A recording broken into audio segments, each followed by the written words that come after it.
The void of space is perfectly silent. It doesn't care about bravery, and it certainly doesn't care about the dying. When the alien armada arrived over the outer colonies, they laughed at human warships. Bare titanium plating, no energy displacement fields. "Their ships have no shields," the enemy commander sneered over the open comms, watching human missiles splash harmlessly against glowing kinetic barriers. He thought it was a slaughter. He didn't realize that a dreadnought without a shield is just a massive million-ton bullet. Red emergency strobes cut through the heavy smoke on the command deck of the UNS Colorado. The air scrubbers had failed 20 minutes ago. Now the bridge smelled of melting polymer copper and the sharp, undeniable stench of burned flesh. Admiral Victor Cole gripped the edge of the hollow table. His knuckles were white. Blood dripped from a gash above his left eye, falling onto the glass projection surface and smearing across the tactical map. He didn't bother wiping it away. The map was already a massacre. "Report!" Cole barked. His voice was raspy, stripped raw from shouting orders over the roar of ruptured bulkheads. "Main batteries are offline," Lieutenant Rebecca Chambers replied. She didn't look up from her console. Her fingers moved frantically over manual overrides, bypassing blown circuits. "Railguns 1 through 4 are gone. Port thrusters are unresponsive. Hull integrity at 40% and dropping." Cole stared at the glowing blue and red icons suspended in the air. The blue dots were human. The red were the invaders. The blue dots were vanishing at a terrifying rate. They hadn't even given a name. They just translated a broadcast of absolute subjugation and opened fire. The human fleet had responded with everything they had. Nuclear-tipped torpedoes, hypervelocity tungsten slugs, directed laser batteries. It didn't matter. The enemy ships were encased in shimmering iridescent energy fields.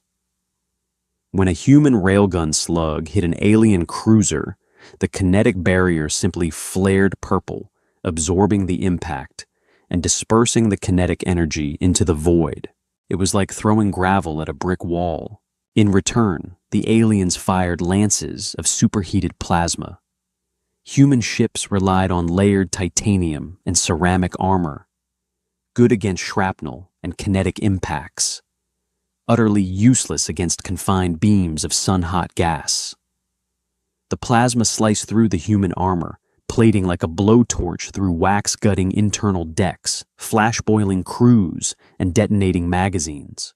"The Lexington is gone," Communications Officer Sam Wheeler announced. His voice was devoid of emotion. It was a defense mechanism. If he let himself feel the deaths of 3,000 sailors, he would stop working. "The Wyoming has lost containment. They are falling out of formation." Cole watched the icon of the Wyoming blink out. Another 3,000 gone. He inhaled slowly, tasting the ash in the air. This was the brutal arithmetic of war, and humanity was on the wrong side of the equation. A high-pitched tone whined over the bridge speakers. "Admiral," Wheeler said, his hands hovering over his headset, "we're receiving a wide-band transmission, audio only. It's coming from their flagship." "Put it through," Cole said. Static hissed over the speakers, followed by the clatter of a translation matrix trying to parse an alien syntax. Then a voice echoed through the ruined bridge. It was artificially modulated, translated into a flat mechanical English, but the arrogance carried through perfectly. "This is a broadcast to the remnant of the primate fleet. Cease your futile atmospheric combustions. Your weapons are obsolete. Look at your vessels." A wet guttural sound followed. It took Cole a second to realize the alien was laughing. "You huddle behind dead metal. Your ships have no shields. You burn fuel and hurl rocks. You are target practice. Surrender your colony, or we will continue this amusement until your metal boxes are entirely eradicated." The transmission cut out. The silence on the bridge felt heavier than the explosions rocking the hull. Chambers stopped typing. Wheeler slowly lowered his hands. The remaining bridge crew turned their heads, looking at Cole through the smoke. They were waiting for an answer. They were waiting for an old man to pull a miracle out of his pocket. Cole leaned over the hollow table. He looked at the massive red blip in the center of the enemy formation. The flagship. It was 3 times the size of the Colorado. It was sitting perfectly still, shielded untouched, radiating a smug invulnerability. Your ships have no shields. The alien wasn't wrong. The Colorado was just a flying brick of titanium-depleted uranium and fusion engines. It was ugly. It was heavy. It was built with the singular philosophy that if you pack enough armor around a reactor, you can survive a beating. The alien shields were designed to deflect energy and stop small, high-velocity projectiles. Cole did the math. A railgun slug weighed 2 tons and moved at a fraction of light speed. The shield stopped it. The Colorado weighed 4 million tons. Cole straightened his back. The cynicism that usually weighed down his shoulders vanished, replaced by a cold, terrifying clarity. "Lieutenant Chambers," Cole said. His voice was barely a whisper, but it carried across the quiet bridge. "Yes, Admiral. Shut down the safeties on the main reactor. Reroute all remaining power from life support weapons and artificial gravity. Dump it straight into the primary drive cones." Chambers blinked. "Admiral, the inertial dampeners are already offline. If we redline the main drives without them, the G-force will—" She trailed off, the realization hitting her. "It will pin us to the deck," Cole finished for her. "I know." He turned to Wheeler. "Sam, plot a direct navigational vector to the enemy flagship. Lock the helm." Wheeler stared at him. The young officer's throat bobbed as he swallowed hard. "Sir, we don't have the mass drivers to punch through their shielding, even at point-blank range. We aren't using the mass drivers," Sam Cole said, looking back at the tactical map. He pointed a blood-stained finger at the holographic projection of the Colorado. "We are 4 million tons of dense, unshielded titanium. We are a bullet, and we are going to shoot them." The silence that followed Cole's order was absolute. It wasn't the silence of fear, but of profound, terrible understanding. "Vector plotted," Wheeler said softly. His hands resumed their work, moving with a steady mechanical precision. "Helm is locked. Trajectory intersects the enemy flagship." "Reactor safeties are disabled," Chambers reported. Her voice shook just a fraction. "Bypassing the limiters. Admiral, once I engage the main drives, we won't be able to throttle down. The fusion chamber will run away until it starves, or we hit something." "Understood," Cole said. He gripped the heavy steel rail running along the edge of the command console. "Everyone secure yourselves. Crash webbing, now." The crew scrambled. Belts clicked into place. Harnesses were pulled tight over bruised shoulders. Cole didn't sit. He wrapped his arms through the metal struts of the command railing, locking his boots beneath the floor grates. He needed to watch. He needed to see this through. "Chambers," Cole said. "Burn it." Deep within the bowels of the Colorado, the massive fusion reactor howled. Stripped of its regulatory software, the engine dumped raw, unfiltered plasma directly into the thrust cones. The ship didn't just accelerate, it convulsed. The structural groan of 4 million tons of titanium, straining against the laws of physics, echoed through the decks. Cole was instantly slammed against the console. The air was driven from his lungs in a violent rush. The G-force was a physical weight, a massive invisible hand pressing down on his chest, threatening to crush his ribs. His vision narrowed the edges, tunneling into blackness. Through the viewport, the stars blurred into streaks. The massive enemy flagship, previously a distant glowing teardrop, expanded rapidly in the glass. On the bridge of the alien dreadnought, the Fleetmaster watched the primitive tactical display. He was nursing a chalice of sweet synthetic nectar, enjoying the slaughter. The primate ships were breaking apart exactly as the simulations predicted. Then an anomaly flared on the sensor board. Fleetmaster, a subordinate, clicked its mandibles, twitching in confusion. One of the crippled primate vessels. It is moving. A dying spasm, the Fleetmaster sneered, not bothering to look. Their helm controls are likely fused. Destroy it.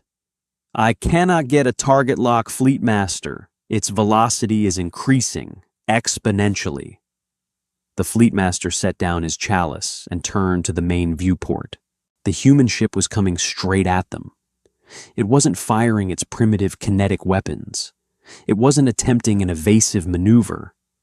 It was just burning its engines, a massive, ugly brick of scarred metal hurtling across the void.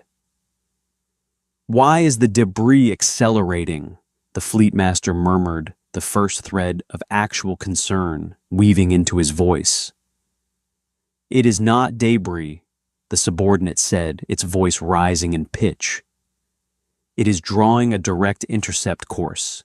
Impact in 12 seconds. The alien bridge erupted into chaos.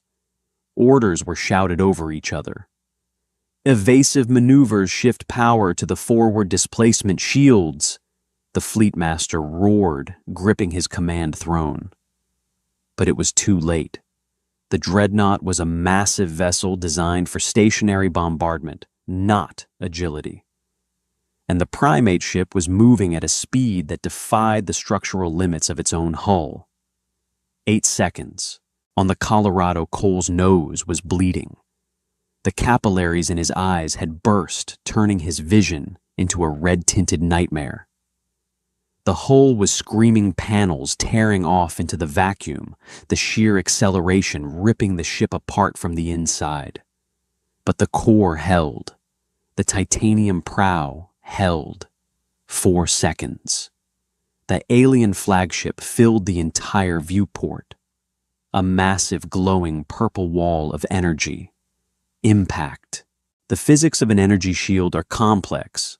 They are designed to detect high-energy states like plasma and displace them. They are designed to detect small, fast-moving objects like railgun slugs and instantly harden, absorbing the kinetic energy.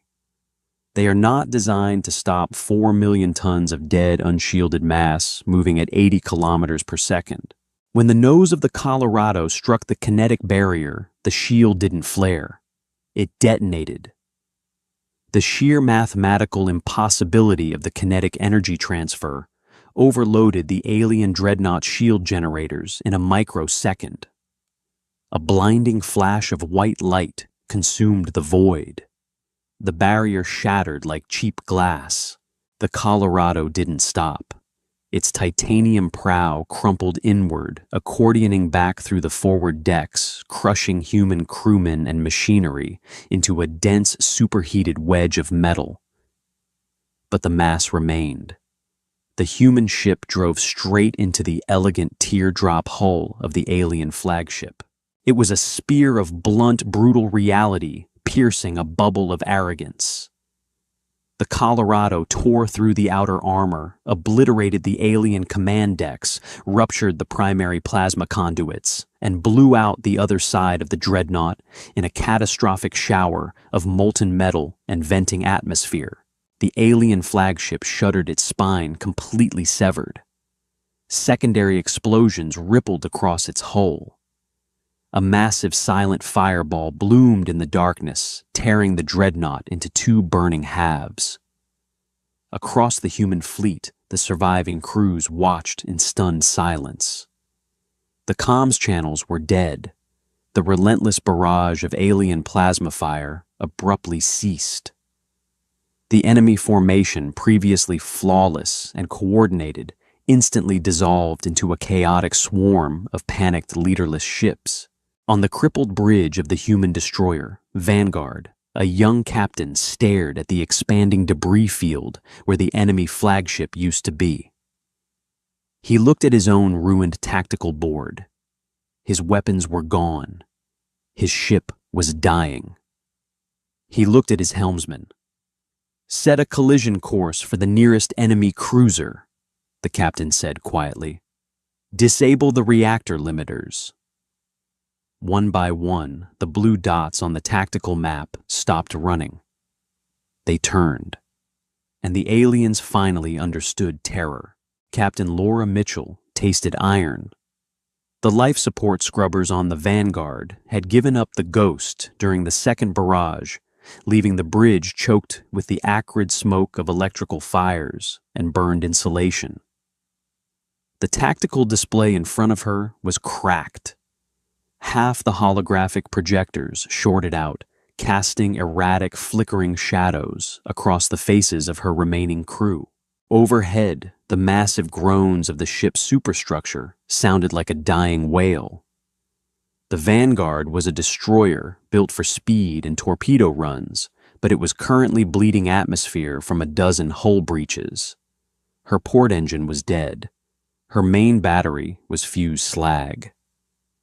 Mitchell stared at the empty space on the central plot where Admiral Cole's dreadnought had been seconds ago. The Colorado was gone. The enemy flagship was gone. In their place was an expanding sphere of superheated plasma-shattered titanium and the vaporized remains of 7,000 souls. It was a trade, a brutal, unprecedented trade of dead metal for glowing energy. The silence on the comms network was absolute. No orders, no chatter, just the static hiss of a battle that had fundamentally changed its rules in a fraction of a second. "Captain," said helmsman Greg Donovan. He was a kid 22 at most, but his eyes were ancient right now. He had strapped himself so tightly into his crash seat that the webbing was cutting into his shoulders. "Enemy cruiser moving into our sector. Range is 40,000 kilometers. They are charging their forward plasma lances." Mitchell didn't look at the incoming alien ship. She looked at her ship's diagnostic readout. Red warnings covered the board. The Vanguard was a corpse. It just hadn't stopped moving yet. "Disable the reactor limiters, Greg," Mitchell said. Her voice was steady. It surprised her. She thought she would be terrified. Instead, she just felt a profound, heavy exhaustion. Donovan's hands hesitated over the console for a microsecond. Then he flipped the manual safety covers and slammed the heavy analog switches forward. "Limiters disengaged, Captain. The core is unrestrained. Divert all auxiliary power to the starboard engine. We don't need life support. We don't need artificial gravity. Give me everything we have left in the thrust cones." Mitchell gripped the command console. "Target that cruiser." "Vector locked," Donovan whispered. "Burn it," the Vanguard shrieked.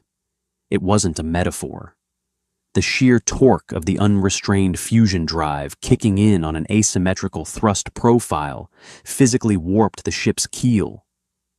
The deck plates buckled upward. A violent, bone-rattling vibration seized the destroyer as it catapulted forward. Mitchell was slammed back into her chair.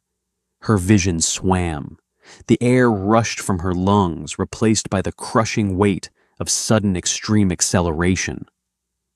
This was not the smooth, calculated approach of a military maneuver. This was a street brawl. This was picking up a brick and throwing it at someone's head. Through the main viewport, the alien cruiser loomed. It was sleek, aerodynamic, despite being in space, coated in a shimmering, pearlescent material that looked more like art than armor. Its shields flared a beautiful translucent violet. The aliens fired. A beam of pure focused plasma struck the Vanguard dead center. If the human ship had been stationary, the beam would have cut it in half. But the Vanguard was moving at a terrifying velocity, closing the distance faster than the alien targeting computers could track the changing mass profile. The plasma beam gouged a molten trench down the length of the destroyer's hull, vaporizing armor plating and violently venting atmosphere. But it didn't hit the reactor. "Hold the line," Mitchell wheezed through gritted teeth, blood trickling from her nose. The alien cruiser realized the danger. The sleek ship tried to bank its lateral thrusters, flaring with blue energy as it attempted to step out of the path of the incoming human debris. It was too slow. The Vanguard didn't have a massive titanium wedge like the Colorado. It was a spear. At 30 kilometers per second, the human destroyer slammed into the alien cruiser's aft quarter. The kinetic barrier flared white-hot. For a fraction of a second, the shield held, absorbing the unimaginable kinetic energy. Then the physics math broke. The barrier shattered. The Vanguard collapsed like an empty soda can. The forward decks were instantly crushed into a dense, solid slug of compressed metal bone and wiring. Mitchell didn't feel the impact. The sudden deceleration liquefied her brain before the shockwave even reached the command chair. But the compressed mass of the destroyed human ship kept going. It drove straight through the alien cruiser's elegant hull, shattering their fragile internal bulkheads, rupturing their propulsion rings, and detonating their plasma reserves. The alien vessel spun wildly out of control, its rear half completely pulverized, venting bright blue fire into the blackness of space. 2 ships dead, 2 trades made. Across the shattered remnants of the human fleet, similar silent calculations were being processed. Ship captains bleeding, suffocating, commanding vessels that were little more than flying graves looked at the tactical feeds. They saw the Colorado. They saw the Vanguard. They saw the math. You don't need a working gun to kill a man. You just need to be heavy enough and fast enough. The UNS Dauntless, a heavy cruiser with no remaining atmosphere, fired its main drives. The UNS Paladin, a crippled frigate listing heavily to port, bypassed its safeties. The UNS Wraith, the UNS Jericho, the UNS Starlight. One by one, the bleeding, battered hulks of humanity's finest ships aligned their vectors. They became bullets. Subdirector Vielle stared at the holographic sensor pit on the bridge of the Radiant Dawn. The alien command deck was a symphony of soft light and curved organic architecture, smelling faintly of ozone and purified moisture. For the last hour, it had been a place of comfortable clinical execution. Now it was a tomb of rising panic. Vile species conquerors of 100 star systems did not know fear in space warfare. Combat was an algorithm. You calculated shield density plasma output and heat dissipation. When a ship's algorithm failed, it surrendered or was cleanly destroyed. It was civilized. It was predictable. The primates were not predictable. "Confirm visual on the Fleetmaster's vessel," Vielle commanded, his voice tight. "Visual confirmed, Subdirector." The sensor technician replied, his multiple ocular implants twitching erratically. "The flagship is no longer a contiguous object. It has been bifurcated by kinetic impact. Complete loss of life." Vielle stepped closer to the sensor pit. The tactical projection showed the primate fleet. They were not routing. They were not falling back to protect their fragile orbital habitats. They were accelerating. The primate destroyer designation Vanguard has impacted the cruiser Whispering Wind, the tactical officer announced. The translated designation sounded absurdly poetic next to the raw, violent data stream. Kinetic transfer exceeded the shield threshold by 400%. The wind is lost. Impossible, Vial hissed. Their vessels possess no mass effect field generators. They are bound by standard Newtonian physics. They cannot survive that acceleration. They are not surviving it, Subdirector. They are utilizing the structural failure of their own vessels as a delivery mechanism for raw mass.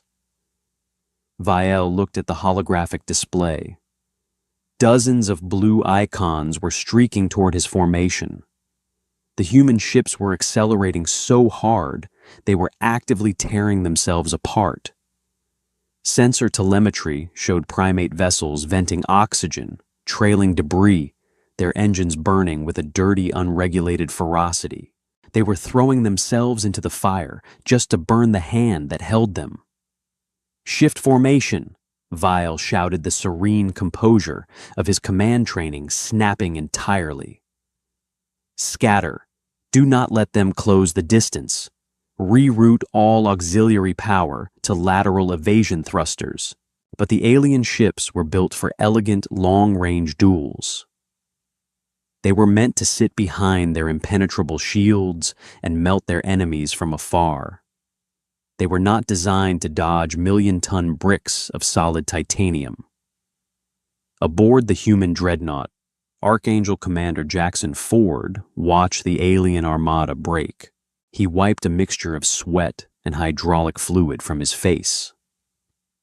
The Archangel was one of the few heavy ships still relatively intact, though its main battery was jammed. Ford stood over the central plot, watching the perfect geometric formation of the alien fleet shatter like a broken mirror. "They're running," muttered his tactical officer, a woman named O'Connor, whose left arm was currently bound tightly in a makeshift tourniquet. "They aren't running," Ford corrected. "They're trying to gain distance. They know our maneuverability is garbage. They want to get far enough away to pick us apart while we fly in straight lines." Ford looked at the board. The human ships that had already committed to their suicide burns were locked in. The Jericho missed its target by a fraction of a degree, sailing harmlessly past an alien frigate into deep space, its crew already dead from the G-force. But the Wraith found its mark slamming into an enemy supply ship and turning it into a blossoming flower of shrapnel. "We can't let them space out," Ford said, his mind working with a cold, terrifying velocity. "If they get room to maneuver, this stops working. We need to box them in." "Box them in, sir, we barely have steering control," O'Connor said. "We don't need to steer. We just need to be in their way," Ford replied. He keyed the open fleet frequency. He knew the aliens were listening. He didn't care. "All remaining UNS vessels, this is Commander Ford on the Archangel. Admiral Cole is gone. I am assuming command. Halt suicide burns. I repeat, halt suicide burns. We are shifting tactics." Ford leaned over the console, his eyes tracking the fleeing red icons. "They are trying to scatter. We are not going to chase them. We are going to herd them. Frigates and light cruisers, burn your engines and get to the perimeter. I don't care if you have weapons. I don't care if you have life support. Become a wall. Dreadnoughts and heavy cruisers, you are the hammers. Wait for them to turn, then intercept." The human fleet responded. Ships that were halfway through their death runs managed to cut their drives, drifting as massive silent hazards in the battle space. The lighter, faster human ships pushed to the edges of the combat zone, throwing themselves into the flight paths of the retreating alien vessels. Vial watched the tactical map morph. The primates weren't just throwing rocks blindly anymore. They were building a cage. An alien cruiser, attempting to flee up from the orbital plane, suddenly found the drifting dead hulk of a human frigate in its path. The alien ship flared its thrusters, banking sharply to avoid a collision. but the banking maneuver bled its speed. It made it slow. Waiting directly below was the human heavy cruiser, Sparta. The Sparta didn't hesitate. It ignited its main drives, dumping raw fusion plasma into its thrusters, and surged upward. The alien cruiser caught mid-turn couldn't adjust in time. The Sparta struck it amidships. The shield flashed, groaned, and failed. The human ship sheared the alien vessel perfectly in half, a brutal, ugly guillotine of scarred titanium. Subdirector EO. The alien technician whispered, its voice trembling. They are hunting us. Vielle stared at the screen. The glorious armada, the unmatched technological supremacy of his empire, was being dismantled by crippled ships and dead crews. The primates didn't care about surviving the battle. They only cared that the enemy died with them. Order the retreat, Vielle said softly, his mandibles clicking in a rhythm of absolute despair. Engage the hyperdrives. Get us out of this system. Subdirector, we must drop our kinetic shields to open the hyperlane window. If we do that while under fire... If we stay here, we die, Vielle snapped. Drop the shields, spool the drives. Across the alien fleet, the shimmering purple barriers flickered and died as they prepared to flee. They thought they were fast enough. They thought the humans with their primitive targeting computers wouldn't be able to exploit the window. They forgot about the math. A bullet doesn't need to calculate a hyperlane trajectory. It just needs to be already on its way. Commander Jackson Ford leaned closer to the tactical holotable on the Archangel. The projection flickered spitting sparks onto the grated floor, but the data feed held. Across the digital battlefield, a sudden terrifying change rippled through the enemy formation. The glowing iridescent spheres of the alien kinetic barriers were vanishing. One by one, the violet halos that had mocked humanity's conventional weapons blinked out of existence. The sleek teardrop holes of the alien armada were suddenly stripped bare against the black drop of space. Commander! O'Connor breathed her uninjured hand, gripping the edge of her console tightly enough to turn her knuckles white. Sensor sweeps confirm. The enemy shields are down, all of them. Power is surging in their aft quarters, massive thermal spikes. Ford's eyes narrowed. He didn't feel relief. He felt the cold, predatory instinct of a cornered animal recognizing a throat. They're spooling their hyperdrives. They need the raw energy to punch a hole in space-time, and they can't do it with their barriers active. It was a vulnerability, a tiny fleeting window of pure exposure. The aliens needed perhaps 10 seconds to calculate the jump vectors and ignite the dimensional tear. 10 seconds of being nothing more than exposed metal. Open frequency to all remaining ships, Ford ordered. His voice was gravel, lacking the bombastic tone of a heroic leader. It was the voice of an executioner. If you have guns, fire them. If you have missiles, launch them. If you have neither, keep your engines burning. Do not let them jump. Aboard the battered missile frigate, Reliant Captain Gregory Finch heard the order. The Reliant was bleeding atmosphere from a massive rent in its port bow. The life support was dead, and the crew was breathing off their emergency hazard suits. Finch wiped condensation from his visor and looked at his weapons officer. Status on the tubes, Finch rasped over the suit comms. Tubes 1 through 4 are gone, Captain, the officer replied, his voice shaking. 5 and 6 are loaded with tactical nukes, but the magnetic rails are warped. We can't clear the launch bays. If we ignite the missiles, they'll detonate inside the hull. Finch looked through the shattered viewport. Less than 1,000 kilometers away, An alien heavy cruiser was beginning to glow with the harsh, blinding white light of a hyperdrive spooling. Without its shield, it looked fragile. It looked like prey. "We don't need to launch them," Finch said. A dark, terrible calm settled over him. "We just need to deliver them." Finch grabbed the helm override. He bypassed the safety interlocks with 3 keystrokes. "All hands brace. I'm arming the warheads in the tubes. Proximity fuses set to 10 meters. He pushed the throttle to the stops. The Reliant lunged forward. It wasn't a sleek dart. It was a wounded, sputtering beast dragging its broken limbs behind it. But at that range and the vacuum of space speed was relative. The alien cruiser detected the incoming mass, but its power was entirely committed to the FTL drive. It couldn't bring its plasma lances online.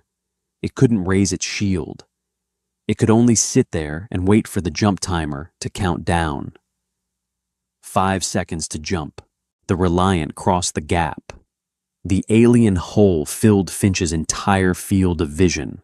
He could see the intricate, almost organic ridges of the enemy ship's armor. He could see the blinding white vortex forming at its stern. 2 seconds to jump.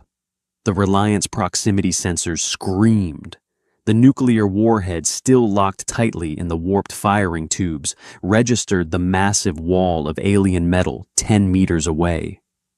The fuses tripped. Space itself seemed to fracture. 2 20-megaton fusion warheads detonated simultaneously inside the belly of the human frigate. The Reliant was instantly vaporized, transformed into a contained star. But in the vacuum of space, a nuclear explosion doesn't create a shockwave of air. It creates a rapidly expanding sphere of superheated radiation, raw thermal energy, and hyper-accelerated shrapnel, because the bombs detonated a fraction of a second before the Reliant physically struck the cruiser. The alien ship took the absolute brunt of a point-blank nuclear blast without a shield to disperse it. The pearlescent armor of the enemy vessel didn't just melt, it atomized. The kinetic force of the expanding vaporized titanium punched a hole straight through the alien cruiser's engineering deck. The hyperdrive, unstable and fully charged, lost containment. A secondary explosion, violet and unnaturally silent, ripped the alien cruiser into confetti. All across the battlefield, the same brutal mathematics played out. The Archangel finally managed to clear its jammed main battery. Without the alien shields to deflect the heavy tungsten slugs, Ford's gunners fired a relentless rhythmic barrage. The solid metal rounds tore through the delicate, unshielded alien hulls like paper. Decks depressurized, engines shattered. Subdirector Vielle watched his invincible armada bleed.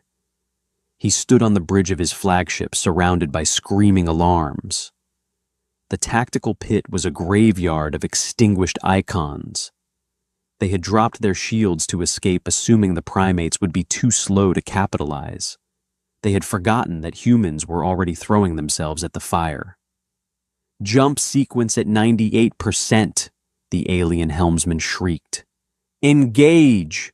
Vielle roared, abandoning all decorum. "Tear the hole now!" Outside the viewport, the void rippled.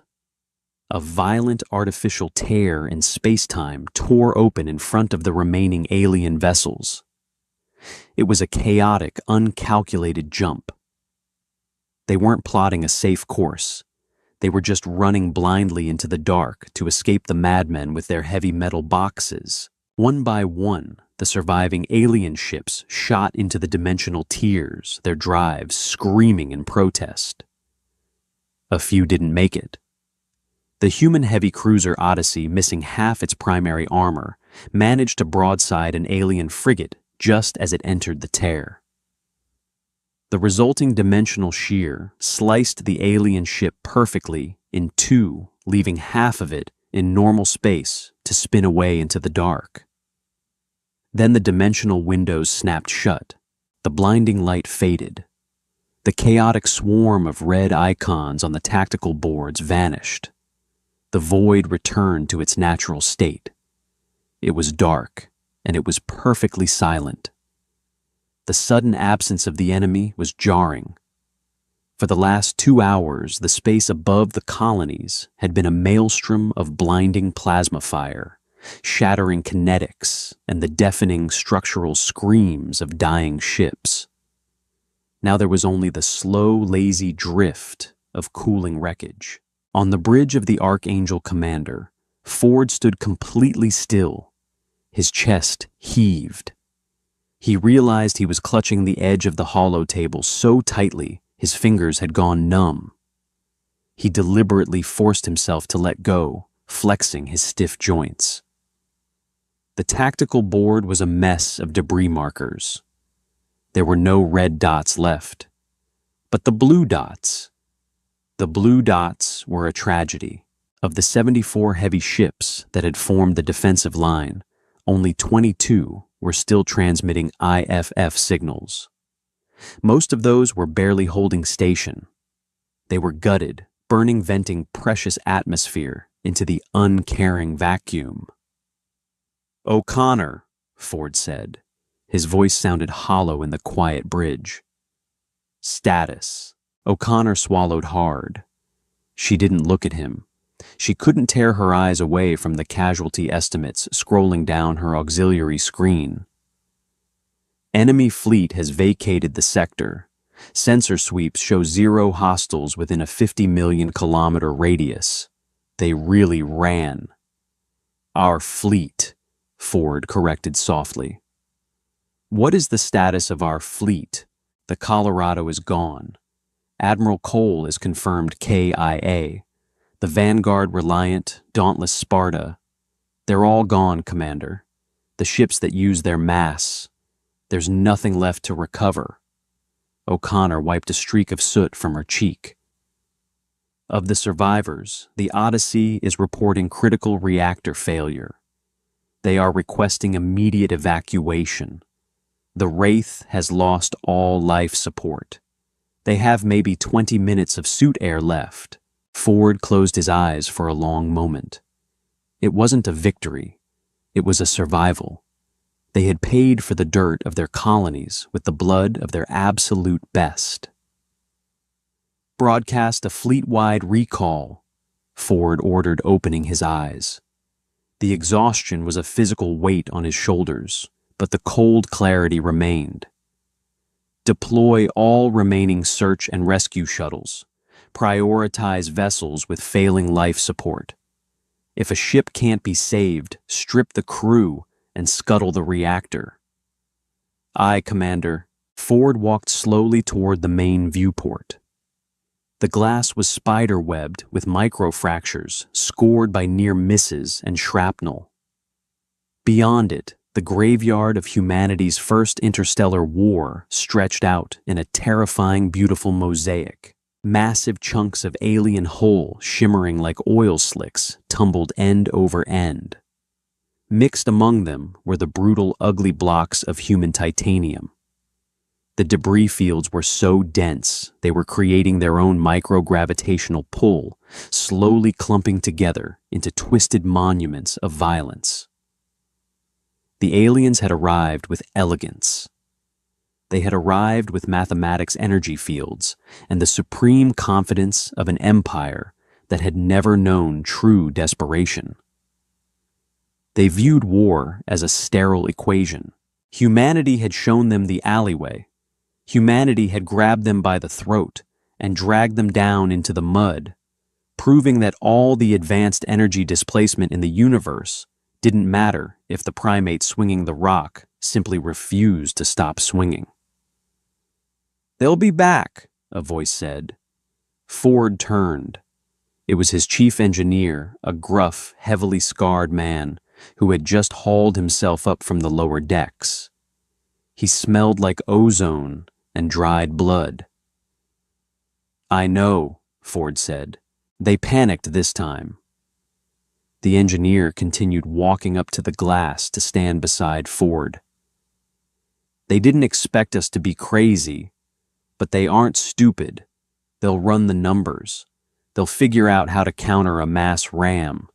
They'll build heavier shields, or they'll just stay out of our effective range entirely. Let them, Ford replied, quietly. He looked at the mangled, flattened remains of what used to be the Vanguard's prow drifting past the window. We learned something today, too. Yeah, what's that? That their elegant little ships break just like ours do, Ford said, a grim, humorless smile touching the corner of his mouth. They rely entirely on those barriers. Their actual armor is paper thin. They build glass cannons inside force bubbles. Ford turned his back on the window and looked at the surviving crew on his bridge. They were bloodied, broken, and traumatized, but they were alive. They had stared into the mouth of absolute annihilation and broken its teeth. O'Connor, Ford called out. Sir, draft a message to Earth Command. Send it on the tight beam. Tell them the blockade is broken. Tell them the colonies are secure. Ford paused, finding the right words to convey the new reality of the universe. And tell Naval Command to scrap the energy shield research program. Tell them to stop trying to match the aliens. O'Connor looked up from her console, her brow furrowed in confusion. Sir, if we don't develop shields for the next wave, we don't need shields. Ford interrupted, his voice hardening into steel. They thought we were weak because we fly unshielded metal boxes. They were right about the boxes. They were wrong about the mass. Ford looked back out at the debris field, at the millions of tons of titanium that had successfully broken an empire's pride. Tell Earth Command. Ford finished, his eyes cold and resolved. Tell them to build the ships heavier, double the armor plating, triple the thrust output on the main drives. We don't need to deflect their fire. We just need to be heavy enough to survive the approach. If they want to hide behind energy barriers, let them. We will just build bigger bullets. Admiral Richard Graves stood on the observation deck of the Lunar Prime shipyards, letting the deafening rhythmic violence of human industry rattle his teeth. The reinforced glass beneath his boots vibrated with the relentless thud of automated macro hammers, sending shockwaves up his spine.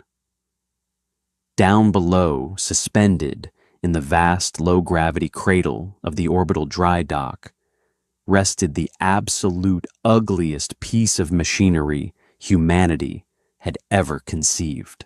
It possessed no graceful curves.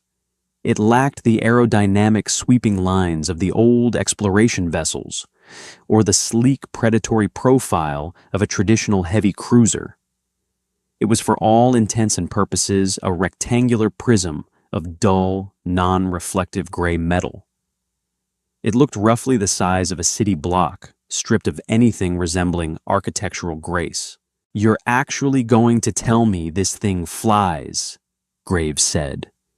His voice was deliberately flat, a carefully constructed mask. He kept his hands clasped firmly behind his back, so the attending engineers wouldn't see the slight lingering tremor in his fingers. The casualty reports from the outer colony blockades were still fresh playing behind his eyes every time he blinked. Fly is an incredibly generous word, Admiral Chief Engineer Susan Wright replied. She stepped up to the glass beside him, tapping a cracked data slate with a grease-stained stylus. Wright hadn't slept in 4 days, and it showed. Her uniform was a wrinkled mess of oil stains, and the dark circles under her eyes looked like fresh bruises. She smelled sharply of synthetic ozone, stale coffee, and exhaustion.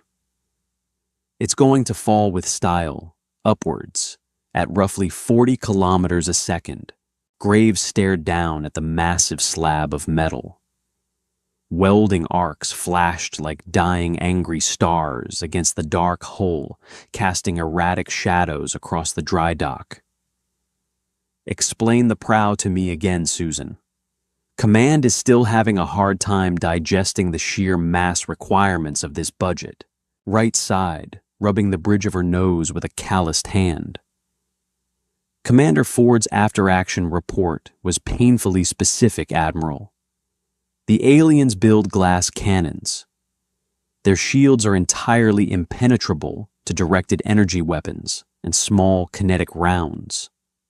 But their actual physical armor, it's basically tin foil. They rely entirely on kinetic displacement. She pointed her stylus down at the dry dock, tracing the blunt, unimaginative nose of the gargantuan vessel. So we stopped trying to build better guns. Wright continued, her voice gaining a sharp defensive edge. We took the fusion reactors from the scrapped Dreadnought class and strapped them to a solid 50-meter thick slab of depleted uranium. We layered that with shock-absorbent titanium webbing. There are no forward observation decks. There are no forward sensor arrays or communication spires to get sheared off. It is just 50 meters of dead dense, unapologetic mass. It's a battering ram, Graves muttered. The UNS Hammerhead. Wright corrected a strange dark pride bleeding into her tone. First of the Anvil-class heavy interceptors. It weighs 12 million tons empty. We stripped out 70% of the standard life support grids and completely eliminated the crew quarters. The complement is down from 3,000 sailors to just 400. Graves finally looked away from the dry dock, turning to face her. You built a suicide sled, Susan. You built a ship designed specifically to crash. I built a ship designed to survive a crash. Wright shot back, her eyes narrowing. The inertial dampeners are no longer distributed across the hull. We ripped them out of the bulkheads and slaved them entirely to the central crew capsule. Everyone sits in the dead center of the ship, suspended in a gyroscopic deceleration gel tank. When this ship hits an alien kinetic barrier, the prow is going to crumple. It's supposed to. The structural collapse absorbs the sheer mathematical impossibility of the impact, while the mass keeps transferring forward. She tapped her slate, bringing up a simulated physics model of a collision. It will shatter their shields. It will punch straight through their hull, and it will come out the other side. The crew will feel like they got kicked in the chest by a draft horse, but they will live, most of them anyway. Graves fell silent. He looked back out the window, watching a squadron of heavy lifter drones maneuver a primary thruster cone into place. The thruster was absurdly oversized, completely disproportionate to the ship's rectangular profile.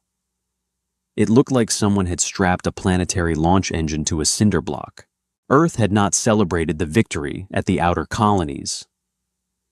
When the tight beam transmission finally arrived, carrying the raw, unedited footage of the Colorado and the Vanguard tearing themselves apart to break the alien line, the planet had simply stopped. There were no parades in the streets. There were no political speeches declaring a glorious triumph. There was only a profound collective horror at the sickening price of survival. But humanity did not break. Instead, it became deeply, incredibly spiteful. Every commercial shipyard, every orbital refinery, every civilian asteroid mining consortium was nationalized overnight by emergency decree. The elegant decades-long research into energy barriers was scrapped in a single afternoon. The clean laboratories were gutted. The theoretical physicists were sent home, and the heavy metallurgists were drafted. If the universe wanted a bar fight, humanity was going to wrap its knuckles in brass and lock the door. What about the weapon systems? Graves asked, his voice softer now. Broadside only, Wright said. Once we punch through their frontline barriers, the Hammerhead will be sitting right in the middle of their formation. We lined the port and starboard flanks with automated short-range rotary mass drivers. Once the enemy shields are down from the physical breach, it just sprays semi-molten tungsten into the void. It's a shotgun in a phone booth. Graves nodded slowly, a heavy, cold understanding settling in his chest. The cynicism that had rooted itself in him over the past few months eased just a fraction. It was a brutal, ugly doctrine. It stripped away all the romanticized naval traditions of honor tactics and elegant dueling. It reduced interstellar warfare to a bloody demolition derby. "How many of these can you actually build?" Graves asked, watching the sparks rain down. "With the asteroid belt strip mining operations running at full capacity." Wright looked up from her slate, her bloodshot eyes locking onto the Admiral's with terrifying conviction. "I can give you one every 3 weeks. They are simple to manufacture, Admiral. They are just heavy. Keep the foundries burning." "Susan," Graves said, stepping away from the glass. The air in the observation deck suddenly felt thick with purpose. "They are going to come back. They have to. And when they do, I want a wall of iron waiting for them." High Counselor Kalin observed the holographic projection of the Sol system from the pristine quiet of the strategic spire. The room was a sanctuary of curved light and silent flowing water features. It was designed to promote logic clarity and the absence of base emotion. Currently, it was failing. "You are telling this council," Kalin began, his voice a perfectly modulated tone of disbelief, "that Subdirector Vial lost 72 capital ships to raw mass." Standing in the center of the sunken judgment ring, a newly promoted tactical analyst bowed its head. "Yes, High Counselor. The primates do not possess displacement technology. They bypassed our kinetic barriers by accelerating their own vessels beyond their structural tolerances. They used their ships as solid-state projectiles." A murmur of disgust rippled through the assembled council members. It was barbaric. It was the equivalent of a primitive beast throwing itself onto a spear just to bite the hand that held it. "It is a suicide tactic," Kalin noted, steepling his long, multi-jointed fingers. "A final desperate spasm of a dying species. It cannot be sustained." "With respect, High Counselor," the analyst cautioned, bringing up a new set of telemetry data on the projection. "Our deep space observation probes suggest otherwise. The primates are not dying. They are industrializing." The projection shifted, zooming in on the third planet's solitary moon. The image was grainy, distorted by the vast distance, but the thermal blooms were unmistakable. Massive, sprawling shipyards were coughing out heat and radiation at an industrial scale that defied the alien empire's understanding of resource management. "They are constructing new vessels," the analyst explained. "Our algorithms calculate they have abandoned all research into defensive shielding. They are pouring their entire planetary GDP into armor plating and thrust output. They are building a fleet entirely dedicated to kinetic impact." Kalin felt a completely unfamiliar sensation twitch in his mandibles.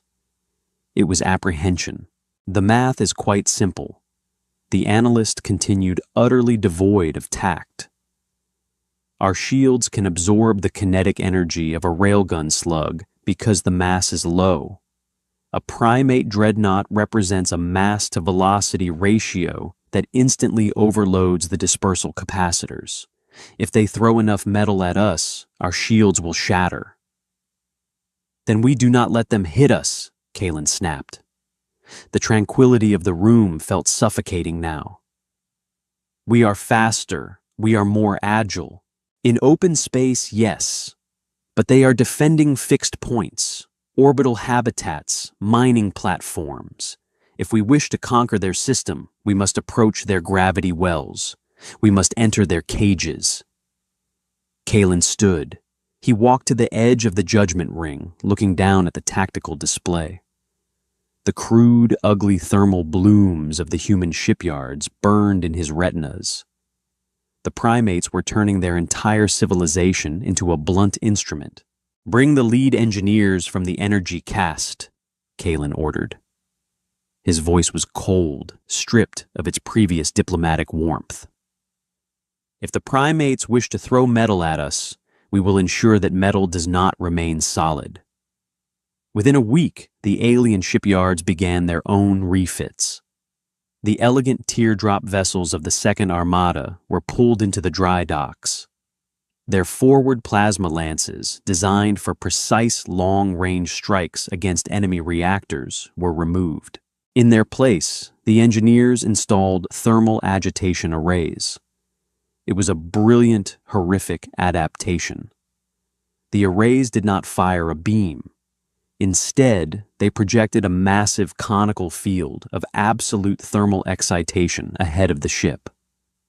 Anything entering that field was subjected to temperatures exceeding the core of a star. The aliens had done the math. If a human ship attempted a kinetic ram, it would fly directly into the thermal cone.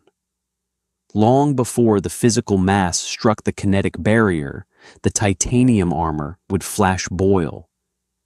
The depleted uranium would liquefy.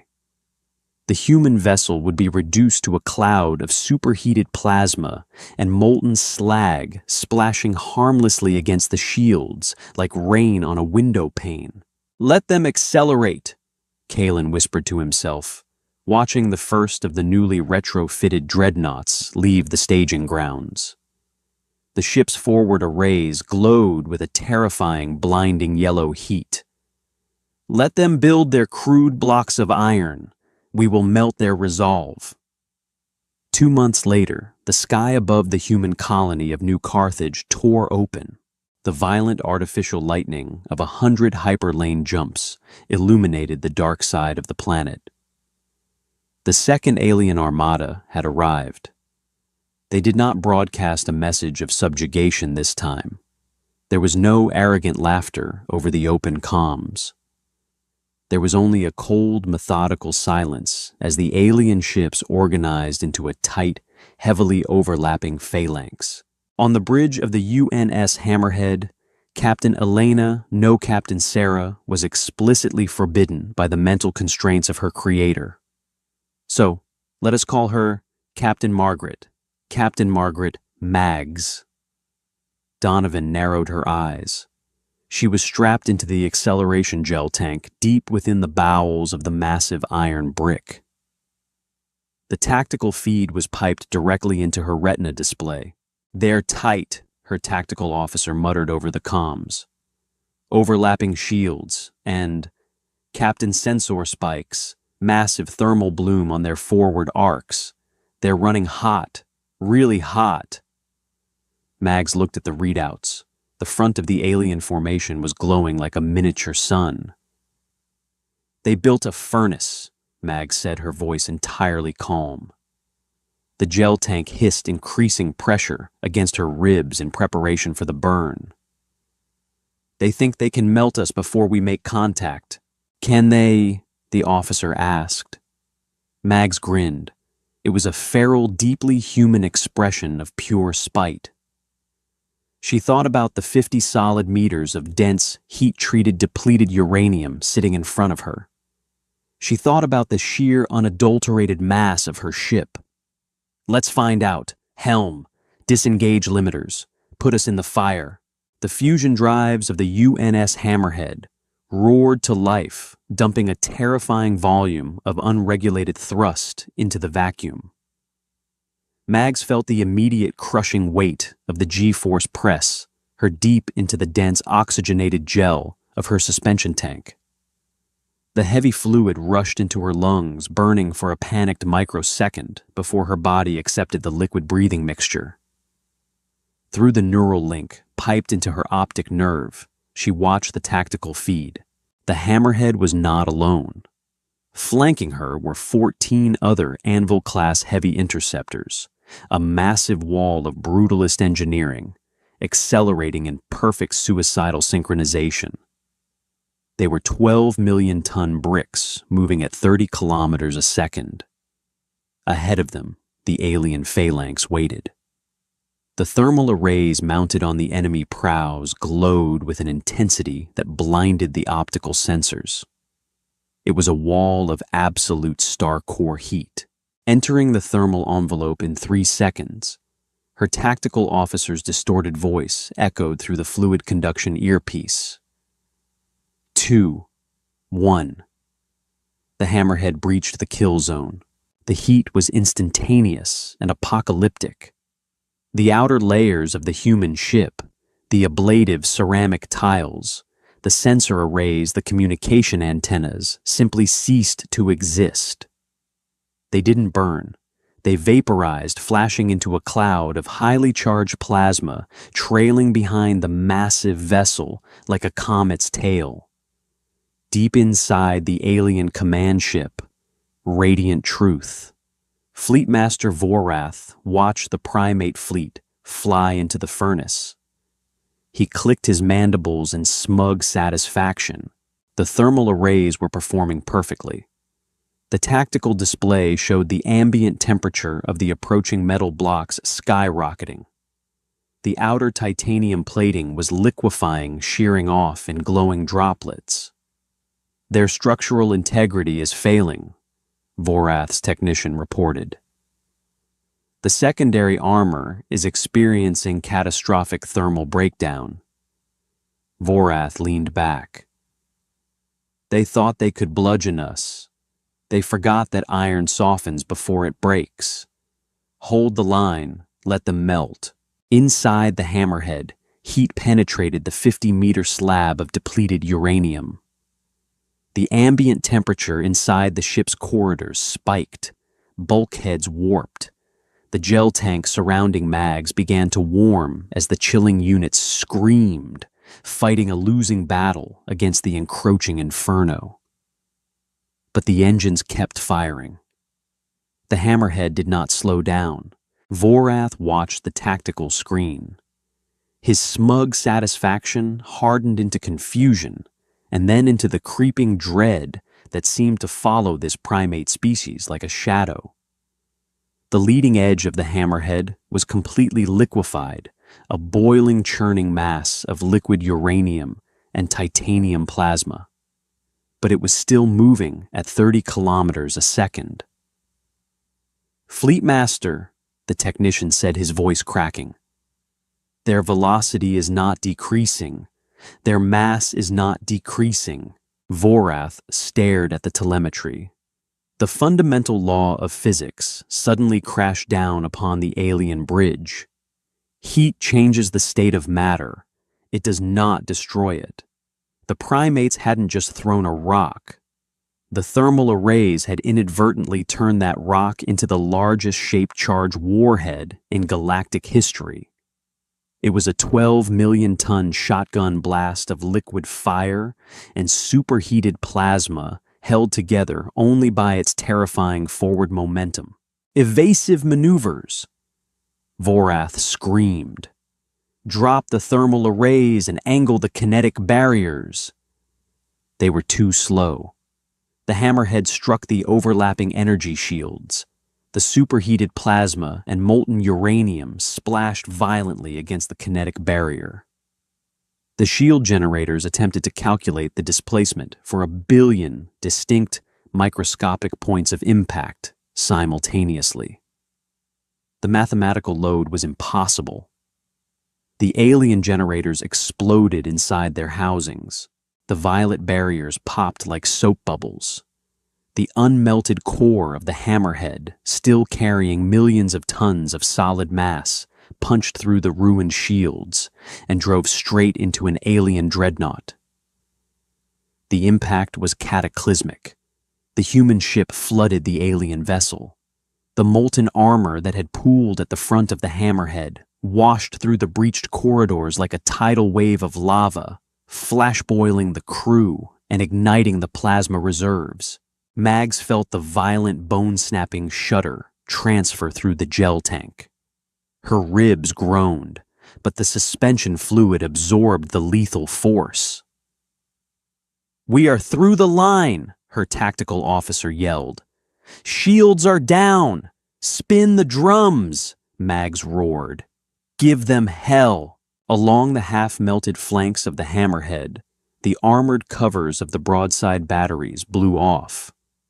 The rotary mass drivers spun to life. Because the barrels were already glowing hot, the tungsten slugs partially melted as they were magnetically accelerated.